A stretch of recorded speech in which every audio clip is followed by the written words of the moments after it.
두려움과 염려를 주께 맡기라 라는 제목으로 말씀을 전하겠습니다. 초대교회 성도들이 성령 받고, 그렇죠? 그리고 이제 정말 뜨거운 교회 공동체가 생기고, 그리고 또 이제 열방에 나아가 뜨겁게 복음을 전할 때 그들은 조롱도 받았고 또 핍박도 받았습니다. 그래서 스테반 집사님이 결국은 순교하는 일도 있었죠. 자, 그러다가 이제 오늘 본문인 사도행전 12장에 들어오면 이제 더 무서운 아주 정치적인 핍박, 로마에 의한 정치적인 핍박이 일어나게 되는 것을 우리가 봅니다. 헤롯 왕이, 로마가 파송한 분봉 왕이죠. 이 헤롯 왕이 야고보 사도를 잡아다가 칼로 목을 베서 죽여버린 거예요. 그러니까 사도들 중에 첫 번째 순교자가 나오게 된 일입니다. 그랬더니 이 유대인들이 그 모습을 보고 얼마나 좋아하는지.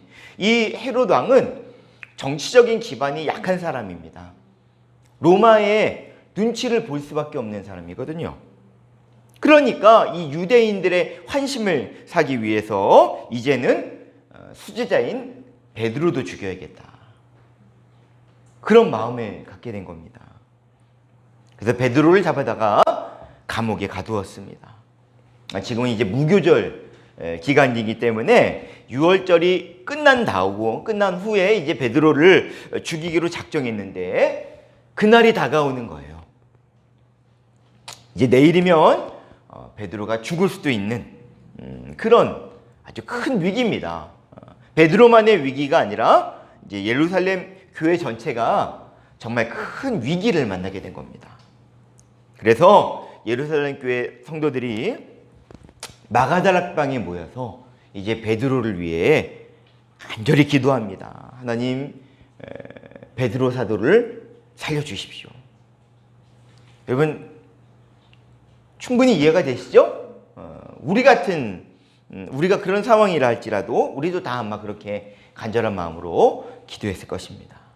자, 그런데 오늘 본문을 읽어보면 사실 참 오늘 이 상황과는 어울리지 않는 아주 이상한 장면이 나오는데, 정작 감옥에 갇혀있는 베드로가 그날 밤에 깊이 잠을 잤다는 거예요.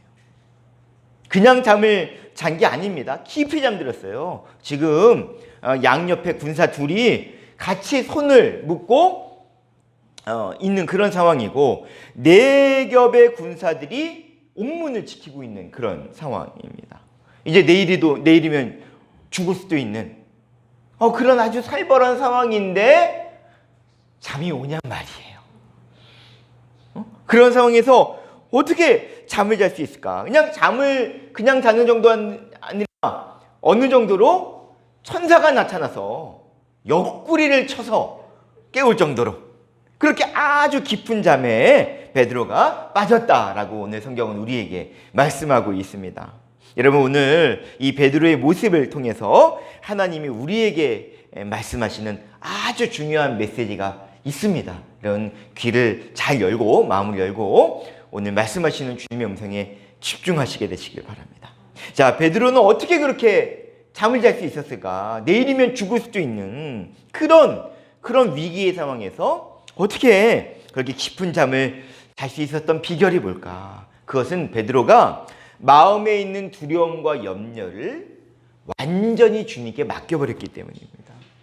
자, 다시 말하면 베드로는 죽고 사는 문제를 그냥 주님께 완전히 맡긴 거예요. 그러니까 주님께 맡기니까 마음이 편안한 겁니다. 그래서 잠을 잘 수 있었다는 거예요. 여러분, 베드로는 원래 이렇게 담대한 사람이 아니었습니다. 여러분도 잘 아시는 것처럼 예수님 십자가에 달려 돌아가실 때 그때 베드로가 예수님을 3번이나 부인하죠. 나중에는 마지막에는 저주까지 했습니다. 그러니까 여러분, 베드로로서는요, 그때 그 사건을 잊을 수가 없어요. 평생 베드로가 잊을 수 없는 아주 충격적인 사건이 바로 그때 일이었습니다. 내가 그때 왜 그랬을까? 왜 내가 무엇 때문에 그렇게 반응했던 걸까? 아마 베드로는요, 계속해서 그때의 사건을 생각해보고 자기 자신을 돌아보는 시간을 가졌을 것입니다. 그러면서 베드로가 결정적으로 깨닫게 된 게 뭐냐? 아, 내가 바로 그때 죽을까 봐 두려웠던 거구나. 그러니까 그때 베드로는 죽음에 대한 두려움에 완전히 사로잡혔던 겁니다. 그러니까 제대로 된 판단을 하지 못하고 그 두려움에 완전히 사로잡힌 나머지 예수님을 3번이나 부인하고 저주까지 했던 거죠. 베드로는 그 일을 통해서 이 두려움이 얼마나 영적으로 무서운 힘인지 그걸 깨닫게 된 거예요.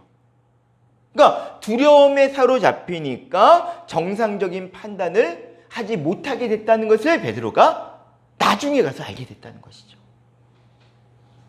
자, 그래서 베드로가 베드로전서 5장 7절 8절 말씀에 보면 이렇게 권면을 합니다. 자, 우리 함께 읽겠습니다. 시작. 너희 염려를 다 주께 맡기라. 이는 그가 너희를 돌보시리라. 근신하라 깨어라. 너희에게서 마귀가 우는 사자같이 두루다니며 잠긴 자를 찾나니. 아멘. 여러분, 두려움과 염려가 해결되지 않은 사람은 절대로 하나님의 뜻대로 살지 못합니다.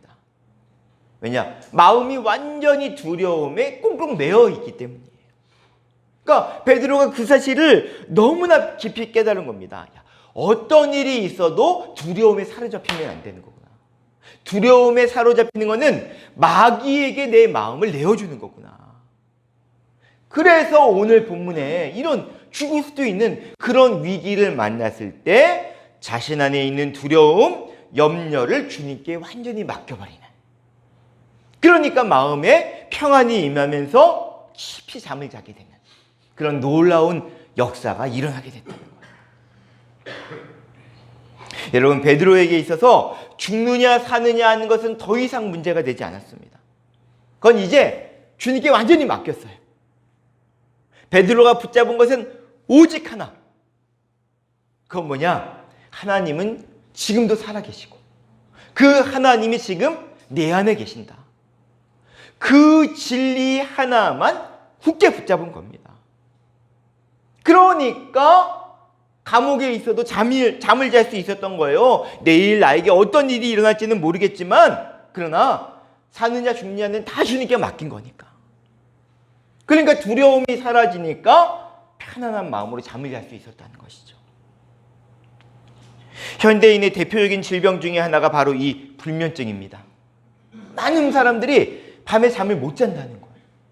그래서 이 잠을 자지 못하는 일로 인해서 고통을 겪는 분들이 굉장히 많습니다. 아마 여러분들도 한 번쯤은 다 밤에 잠을 자지 못하는 그런 어려움을 겪어보셨을 겁니다. 근데 여러분, 이 불면증의 가장 큰 원인이 뭐예요? 두려움과 염려입니다. 잠을 자려고 머리를 누웠는데 온갖 생각이 다 밀려오는 거예요. 재정에 대한 걱정, 자녀 문제, 그렇죠? 건강에 대한 염려, 미래에 대한 두려움. 그냥 내 마음을 완전히 사로잡으면 그때부터 그냥 뜬 눈으로 밤을 새는 거죠. 여러분, 오늘 본문에 보니까 베드로는 어때요? 불면증이 없어요. 베드로는 불면증이 없어요. 그냥 먹고 사는 모든 문제, 죽고 사는 모든 문제를 주님께 그냥 완전히 맡겨버리니까 그냥 마음이 평안이 임하면서 그냥 깊이 잠을 잘 수 있었던 겁니다. 여러분, 베드로는 인생의 목적이 사명이었습니다. 베드로가 사는 이유는 사명이에요. 영혼을 구원하고 복음을 증거하는 그 사명 하나로 평생을 살았던 겁니다. 그러니까 여러분, 이제는 분명히 아셔야 됩니다. 여러분, 사명으로 사는 사람에게는요, 좋은 곳, 나쁜 곳이 따로 없는 거예요. 감옥에 있다 할지라도, 심지어 감옥에 있다 할지라도 거기에 복음을 전해야 될 사람이 있다면 거기가 하나님이 나에게 주신 사명지인 겁니다. 원수와 같은 사람이라 할지라도 그 사람이 예수 믿지 않는 사람이라 한다면 그 사람은 원수가 아니라 누구다? 전도 대상자로 보이는 거예요. 그게 사명이 이끄는 삶입니다. 그렇게 복음을 증거하다가 때가 되면 주님이 부르시는 거예요. 수고 많았다. 이제 올라와라. 그러면 알렐루야 하고 주님 품에 안기는 거죠. 그러니까 여러분, 베드로는 감옥에서도 안방처럼 편안하게 잠을 잘 수 있었던 비결이 어디에 있었느냐? 사명으로 사는 사람이었기 때문이라는 것입니다. 바라기는 오늘 이 시간 두려움과 염려에 사로잡혀 있는 여러분의 마음에 하나님이 주시는 평안이 임하시기를 주님의 이름으로 축원합니다. 자, 그런데 오늘 본문에 보면 또 하나의 중요한 장면이 나옵니다. 그것은 뭐냐? 베드로를 위해 간절히 기도했던 그 예루살렘 교회 교인들의 모습이에요. 그들은 정말 간절한 마음으로 제발 베드로 살려달라고 그렇게 뜨겁게 밤을 새면서 기도했던 사람들입니다. 기도했기 때문에 하나님이 응답하신 거예요. 그렇게 간절한 마음으로 기도하니까 베드로도 살아날 수 있었던 겁니다. 그런데 안타까운 것은 뭐냐? 그렇게 간절히 기도했으면서도 불구하고 정작 그들의 마음 안에는 정말 하나님이 베드로를 살려주실 것에 대한 분명한 믿음이 없었다고 하는 겁니다. 그 장면이 오늘 본문을 통해서 분명히 나타나고 있어요. 베드로가 정말 기적적으로 감옥에서 풀려난 다음에 성도들이 모여있는 집을 찾아갑니다. 그래서 베드로가 문을 두드렸어요. 깜짝 놀랐습니다. 이게 뭐야? 이 새벽에 이거 누가 찾아온 거야? 헤롯 왕이 우리도 잡아 죽이려고 군사를 보냈나 보다. 그래가지고 너무너무 두려워가지고 어린 하녀를 내보냈습니다. 두려웠다는 거죠. 그러니까 하녀가 나가서 봤더니 목소리가 베드로예요. 베드로. 저 베드로입니다. 문 좀 열어달라고. 이 하녀가 베드로의 목소리를 알아듣고는 얼마나 놀랐는지 문도 안 열어두고 뛰어 들어갔다는 거예요. 다시 안으로 들어가서 교인들한테 와서 지금 베드로가 왔다고 말하니까 여러분, 그때 교인들이 어떻게 반응했어요? 뭐라고 말했어요? 너 미쳤구나. 미쳤다 그랬어요. 여러분, 그게 기도하는 사람이 할 말입니까? 아니, 그걸 위해서 기도하고 있었다니까요. 근데 정작 베드로가 왔다고 하는 이야기를 들었을 때 나온 반응은 네가 미쳤구나. 그러니까 여러분, 안 믿었다는 거죠. 안 믿었다는 겁니다. 기도는 하지만 실상은 안 믿었다는 거예요. 하녀가 아니라고, 진짜 베드로 맞다고 그러니까 하는 말이, 그러면 아마 그의 천사일 거야. 그를 수호하는 수호 천사가 지금 온 걸 거야. 그 정도였다는 거예요. 여러분, 오늘 이 예루살렘 교회 교인들의 모습을 통해서 하나님이 우리에게 주시는 교훈이 분명합니다. 지금도 많은 성도들이 이 정도의 믿음을 가지고 살아간다는 겁니다. 기도는 해요. 간절히 기도, 열심히 기도합니다. 그러나 실상은 안 믿어요. 실제로는 안 믿어요. 그러니까 마음에 평안이 없는 거죠. 기도하고 문 열고 나가면서도 아이고 내 팔자가 나오는 거예요. 안 믿는 겁니다. 여러분, 하나님은 베드로를 살려내시기로 작정하셨습니다. 야고보는 순교의 길을 가게 하셨지만 베드로는 다른 거거든요. 베드로는 하나님이 살려내시기로 결정하셨어요. 그러면 여러분, 기도하는 성도들에게 하나님이 깨닫게 해주십니다. 하나님이 역사하시겠구나. 하나님이 이번에는 베드로를 살려주시겠구나. 기도하는 사람에게는요, 하나님이 마음에 깨닫게 하시는 게 있습니다. 부어주시는 은혜가 있는 거예요. 그래서 마음에 답을 얻게 되는 건데 안 그랬다는 거예요.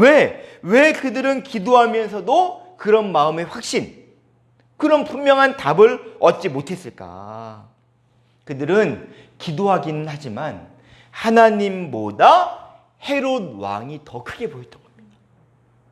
기도는 하지만 실제로 그들의 마음을 사로잡고 있는 건 헤롯 왕이에요. 왜? 결국은 야고보 사도가 죽었거든요. 야고보 사도가 헤롯에 의해서 죽임당하는 것을 그 예루살렘 교회 교인들이 눈으로 보면서 마음에 두려움이 임한 겁니다. 아, 헤롯이 죽이려고 하면 우리는 죽을 수밖에 없는 존재구나. 우리의 목줄을 쥐고 있는 건 누구다? 헤롯 왕이구나. 헤롯 왕이 베드로도 죽이겠구나. 그러면 죽을 수밖에 없는 거구나. 마음이 완전히 이 헤롯 왕에 대한 두려움에 사로잡혀 있으니까 하나님의 말씀이 안 들리는 겁니다. 하나님이 말씀하셔도 그들은 들을 수가 없었던 거예요. 여러분, 우리도 이런 상태에 빠질 수 있습니다. 얼마든지. 내 경험, 내 생각, 내 의지가 너무 강하면요, 하나님의 음성이 안 들리는 거예요. 입술로는 하나님께 기도한다고 하지만, 말로는 하나님을 믿는다고 이야기하지만 실상은 두려움에 사로잡혀 있는 겁니다. 그러니까 하나님보다 세상이 더 크게 보이는 거예요. 하나님보다 나한테 월급 주는 사장님이 더 크게 보이는 거예요. 하나님보다 내 노후를 조금이나마 도와줄 수 있는 자식이 더 크게 보이는, 이런 믿음의 수준에 머물러 있는 경우가 많다는 것이죠. 그러니까 여러분, 우리가 이제는 기도를 하는 것도 중요해요. 열심히 하는 거 가장 먼저 해야 될 일이지만 거기서 머물면 안 되고, 여러분, 반드시 한 걸음 더 나아가야 되는데, 그것이 뭐냐? 믿음으로 기도해야 한다는 사실을 여러분이 분명히 아셔야 합니다. 하나님이 오늘 우리에게 도전하시는 것은 뭐냐? 베드로가 가지고 있던 그 믿음, 평안이죠? 그 평안의 믿음을 가져야 된다는 것이에요. 자, 빌립보서 4장 6절 7절 말씀 우리 같이 읽겠습니다. 시작. 아무것도 염려하지 말고 다만 모든 일에 기도와 간구로 너희 구할 것을 감사함으로 하나님께 아뢰라. 그리하면 모든 지각에 뛰어난 하나님의 평강이 그리스도 예수 안에서 너희 마음과 생각을 지키시리라. 아멘. 여러분, 아주 중요한 말씀입니다. 우리가 기도하면 어떤 역사가 일어납니까? 하나님의 평강이 우리의 마음과 생각을 지켜주신다는 겁니다. 그러니까 하나님이 마음에 주시는 평안과 평강이 아주 중요한 믿음의 척도가 된다는 거예요. 여러분, 우리도 비록 순교와 같은 상황은 아니죠.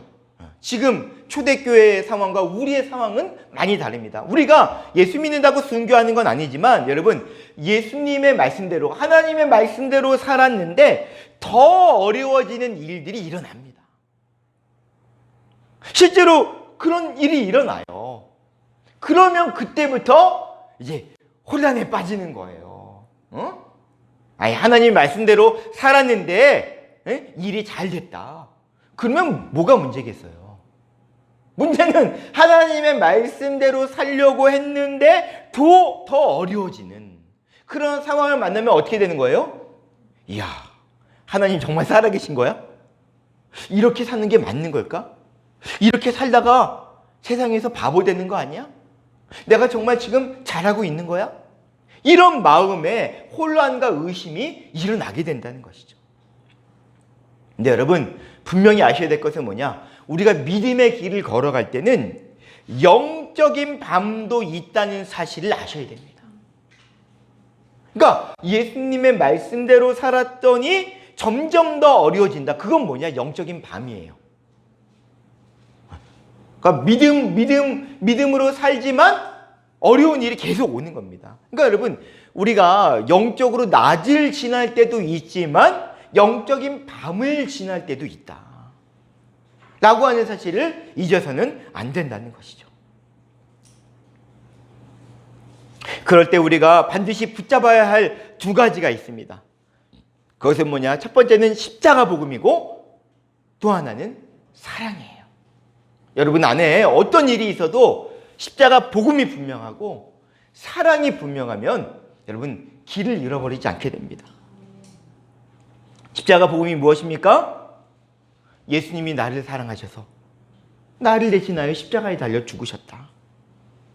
그래서 내 모든 죄와 저주의 문제 다 해결해 주시고, 그리고 그분이 지금 성령님으로 내 안에 오셨다. 여러분, 이 십자가 복음이죠. 그러니까 십자가 복음을 굳게 붙잡고, 그리고 이제 또 하나, 나는 오직 사랑만 하며 살겠다. 하나님이 내게 맡겨주신 영혼들 사랑하며 살아가겠다. 여러분, 그 두 가지만 분명하면 반드시 하나님이 여러분의 삶 가운데 역사하시는 줄로 믿습니다. 평안을 주시는 거예요. 예수님이 분명히 이렇게 약속하셨습니다. 요한복음 14장 27절 말씀 읽겠습니다. 시작.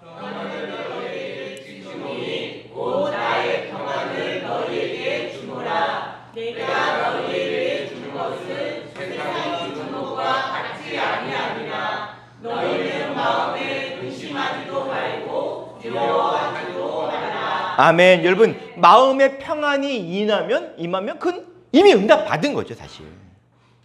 그러니까 이제는 시간 문제인 것입니다. 믿음이 좋다는 말은 무슨 뜻일까요? 여러분, 믿음이 좋다는 말은 단순히 그냥 종교 생활 열심히 하는 정도를 의미하는 것이 아닙니다. 쉽게 말해서 예배 잘 드리고, 기도 열심히 하고, 사람이 참 성품이 좋고, 헌금 생활 잘하고, 전도하고, 봉사하고, 선교하고. 여러분, 그렇다고 믿음이 좋을까요? 그렇게 단언할 수 없습니다. 여러분, 오늘 본문 말씀에 의하면 믿음이 좋다는 건 뭐냐? 오늘 말씀에 근거해서 이야기할 때는 베드로와 같은 겁니다. 베드로처럼 죽을 것 같은 상황이 나에게 온다 할지라도 마음의 평안을 잃어버리지 않는 것.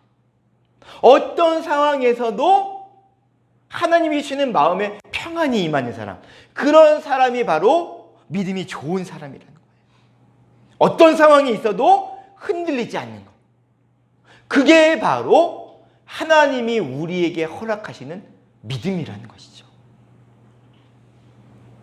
제가 중학교 다닐 때 하루는 숙제를 안 해가는 바람에 선생님한테 이제 맞은 적이 있습니다.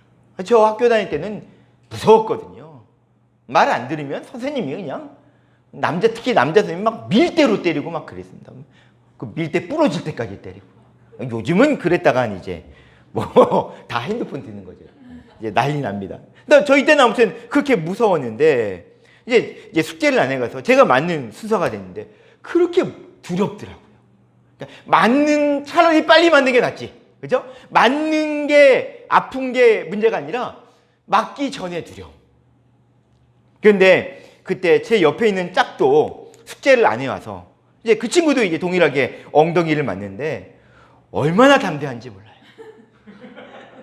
그 친구는 사실 지금까지 한 번도 숙제를 해온 적이 없는, 그냥 반에서 이제 좀 잘 논다 하는 그런 친구입니다. 근데 선생님이 때리잖아요. 웃으면서 맞는 거예요. 그래서 선생님이 더 화가 났어. 더 화가 나가지고 더 세게 때리는데도 그냥 전혀 두려워하지 않고 막 실실 웃으면서 그걸 맞는 모습을 보고 제가 물어봤어요. 야, 너 대단하다. 어떻게 그럴 수 있냐? 너 괜찮냐? 그랬더니 그 친구가 하는 말이, 야, 그냥 맞으면 되지. 뭐하러 숙제를 하냐? 그러니까 그 친구는 신념이 분명해요. 몸으로 때우면 된다. 맞으면 되지. 맞으면 되지. 그걸 뭘 숙제를 하냐? 그러니까 그 친구는 이 맞는 것에 대한 두려움이 없어요. 두려움이. 담대합니다. 웃으면서 맞아요. 선생님이 막 화가 날 정도로. 제가 그 모습을 보면서 정말 부럽더라고요. 나는 왜 저렇게 담대하지 않을까? 아니, 쉽게 말하면 막 사는 거잖아요. 맞으면 되지. 못하러 숙제하냐. 그런 신념을 가지고도 저렇게 담대한데. 나름대로 소신 아닙니까? 자기의 소신을 가지고도 저렇게 담대하게 맞는 것에 대해서 두려움이 없는데 왜 나는 이렇게 두려울까? 왜 나는 교회를 다니고 예수님을 믿는다고 하면서도 세상 사람들보다도 못한 걸까? 그 점에 대해서 깊이 생각하게 됐습니다. 여러분, 우리 인생에 영향을 끼치는 아주 중요한 요소들이 많습니다. 집안 배경도 중요하죠. 그렇죠? 어떤 배경에서 사람이 자라났느냐. 많이 배운 것도 중요하고, 재산도 중요하죠. 능력도 중요하고, 건강도 중요한 거 많아요. 그런 것들을 잘 갖추기 위해서 노력하는 일은 중요합니다. 근데 여러분, 그 모든 요소보다도 더 중요한 요소, 비교할 수 없이 결정적인 요소, 모든 것을 뛰어넘는 요소가 하나 있는데, 그게 바로 무엇이냐? 바로 믿음입니다. 믿음. 내게 하나님에 대한 믿음이 분명하냐 하는 것이 우리의 삶의 모든 요소를 뛰어넘는 결정적인 영향을 우리에게 준다는 것이에요. 브렌트 빌 목사님이 쓰신 하나님의 여행지라고 하는 책에 보면 이 오원 그리고 존이라고 하는 두 친구 이야기가 나옵니다. 그 중에 이 오원이라고 하는 친구는요, 태어날 때부터 아주 몸집이 왜소하고 또 피부도 안 좋아요. 목소리까지 듣기에 거슬리는 그런 아이이기 때문에 모든 사람이 누구도 이 오원을 주목해보지 않았습니다. 그런데 이 존 윌 라이트라고 하는 친구는요, 반대예요. 사람들이 주목할 만한, 사람들에게 아주 호감을 주는 그런 외모와 그런 성품을 가지고 태어난 거예요. 둘이 친구였습니다. 근데 이 오원은요, 자신의 그 신체적인 결함에도 불구하고 하나님은 나를 이렇게 만든 이유가 있을 것이라고 분명히 믿었다는 거예요. 하나님은 나를 사랑하신다. 하나님은 나를 향한 놀라운 계획을 가지고 계신다. 하나님은 나를 분명히 사용하신다. 그 믿음이, 하나님에 대한 믿음이 이 오원에게는 분명했습니다. 그러니까 친구인 이 존이 오원의 모습을 보고 이해가 안 되는 겁니다. 이 오원이 하나님에 대한 이 믿음, 하나님이 나를 사랑하시고 나를 사용하신다는 그런 믿음을 가진 것에 대해서 이 존은 도무지 이해할 수가 없었어요. 이 존은 오원과 비교하면 뭐 말할 수 없이 좋은 환경이죠. 좋은 외모와 좋은 그런 배경을 가지고 태어났지만 이 존은 열등감, 자신에 대한 좌절, 그리고 혼돈 가운데서 성장하게 됐다는 거예요. 이 두 사람이 잘 자라서 어른이 됐는데 이 오원은요, 주위 사람들로부터 존경받는 인생을 살게 됩니다. 많은 사람들이 이 오원을 통해서 하나님을 만나고 변화되는 역사가 일어났어요. 나중에 이 오원이 존보다 먼저 죽습니다. 그때서야 존은 오원이 옳았구나 하는 사실을 깨닫게 됐다는 거예요. 자신과 오원을 비교해 볼 때 결정적인 차이가 무엇인가? 믿음이 달랐다는 겁니다. 믿음은. 이 오원은 정말 가진 건 정말 별로 없지만 하나님이 나를 사랑하신다. 하나님이 나를 사용하신다. 그 사실을 진짜 믿었어요. 반면에 존에게는 그런 믿음이 없었습니다. 그거를 나중에 가서야 이 존이 깨달았지만 너무 늦게 깨달은 거예요. 한 번도 하나님의 계획대로 살아보지 못하고 인생을 끝마치게 됐습니다. 여러분, 이 오원과 존, 너무나 다르지만 너무나 다른 배경에서 그런 삶을 살았던 것은 이 오원이 존보다 자질이나 조건이 좋았던 게 아니었던 거예요. 이 오원도 사실상 그렇게 좋은 성품을 가지고 있던 사람도 아니었답니다. 그런데도 이 오원이 그렇게 하나님께 쓰임받을 수 있었던 결정적인 비결이 뭐냐? 하나님에 대한 믿음이 분명했기 때문인 거예요. 나를 보지 않았어요. 내가 가지고 있는 것을 보지 않았어요. 하나님을 바라봤을 때, 하나님에 대한 분명한 믿음을 가지고 살아갔을 때 그 믿음이 그의 삶을 이끌어갈 수 있었던 원동력이 되었다는 것이죠. 하나님의 오원을 통해서 놀라운 삶을 살 수 있도록 역사해 주셨다는 것입니다. 여러분, 우리는 결정적인 것을 놓치고 살아갑니다. 다른 것은 그렇게 잘 보는데 이것도 필요하고 저것도 필요하고 이것도 가져야 되고 저것도 가져야 되고 다른 거는 정말 잘 보는데 정말 중요한 걸 못 보는 거예요. 무엇입니까? 하나님은 나를 사랑하셔. 하나님은 절대로 나를 포기하지 않으셔. 지금도 하나님은 나와 함께 하시고 반드시 나를 통해서 놀라운 일을 행하신다. 하나님에 대한 분명한 믿음. 이 믿음이 빠져 있으면 여러분 아무리 좋은 환경, 아무리 좋은 것을 가지고 있어도 그는 하나님이 기뻐하시는 삶을 살아갈 수 없다고 하는 것입니다. 바라기는 오늘 이 시간 여러분 안에 있는 그 두려움과 염려의 문제를 베드로처럼 죽고 사는 모든 문제를 주님께 온전히 맡기고 주님이 주시는 평안이 임하시기를 주님의 이름으로 축원합니다. 그럴 때 여러분의 삶을 통해서 여러분만 살아나는 게 아니라 여러분의 가정이 살아나고 여러분의 자녀가 살아나고 교회가 회복되어지는 놀라운 축복의 통로로 하나님이 일하실 줄로 믿습니다. 그 믿음으로 승리하시는 교우들 되시길 주님의 이름으로 축원합니다.